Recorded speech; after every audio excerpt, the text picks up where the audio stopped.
আজকে আমি বাজার করে এনেছি কী বাজার। আজকে খুব একটা বেশি বাজার করিনি, বাজার আছে তাও একটু বেরিয়েছি। আর আমার তো বাজারের নেশা, তাই হচ্ছে সবজি বাজারটাই মেনলি আমি করি। দেখো এখানে এনেছি হচ্ছে শশা, একদম কচি গাছের, মানে হাইব্রিড না, সুন্দর শশা।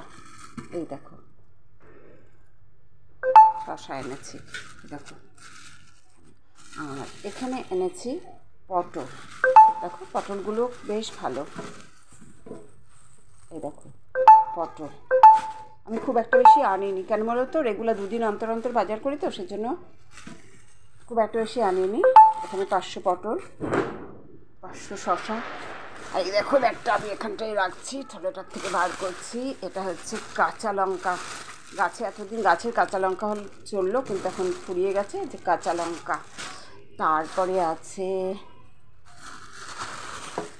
এই দেখো কুমড়ো, একটা ফালি এনেছি। আর বিশেষ কিছু নেই না, আবার আছে, আর কি আছে দেখি এখানে। ও গাজর এনেছি, বিনস আছে, এই দেখো গাজর এনেছি। আর এনেছি জলপাই এনেছি কতগুলো, এই দেখো জলপাই এনেছি। আরও অনেক আছে জলপাই ভেতরে, ব্যাগের ভেতরে আছে। আর এনেছি হচ্ছে, আমার ফল শেষ হয়ে গেছে, তাই এনেছি হচ্ছে, এখানে এনেছি আপেল, দেখো আপেল, এখানে আছে আপেল। এই হচ্ছে আজকের বাজার আমার, দেখো।